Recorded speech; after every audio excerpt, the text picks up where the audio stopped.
incendiés en pleine messe, chrétiens d'origine irakienne assassinés, handicapés de plus, fillettes enlevées au Nigeria dans des écoles chrétiennes. Vous n'aurez quasiment pas un mot du service public. Alors par contre, 8 têtes de cochon devant des mosquées, alors là, c'est parti, ça fait la une. Toute la gauche et les filles est partie à fond là sur ces histoires de têtes de cochon, bon pas de chance, c'est-à-dire que c'est les services russes, hein, les mecs sont repartis directement dans la foulée en Serbie.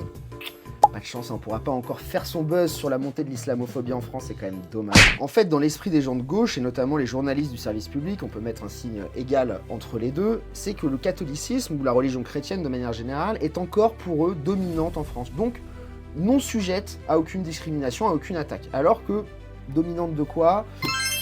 Je sais pas trop, je sais plus. Là, en ce moment, je vois pas ce que la religion catholique domine en France. Elle perd sur tous les sujets, la loi fin de vie passe, bon bref, je vois pas ce qu'on domine. Hein. Donc, toutes ces informations sont plus ou moins passées sous silence. Alors, je veux pas tomber dans la compétition victimaire, en fait, c'est fatigant.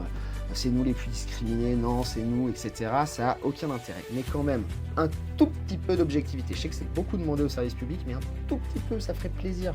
Franchement, de manière assez naturelle, je suis plutôt favorable à ce qu'il y ait des médias publics en France et que les médias ne soient pas que contrôlés par le privé, et en l'occurrence par des milliardaires.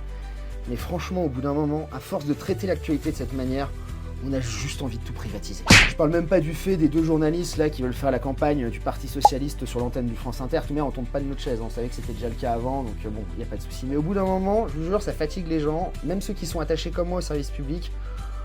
On a juste envie de dire stop quoi. Franchement, dites-moi, je suis très curieux de savoir, est-ce que vous êtes favorable, oui ou non, à la privatisation du service public audiovisuel? Dites-le moi dans les commentaires, et puis surtout, si vous avez aimé cette vidéo, si vous voulez d'autres contenus d'actualité, abonnez-vous.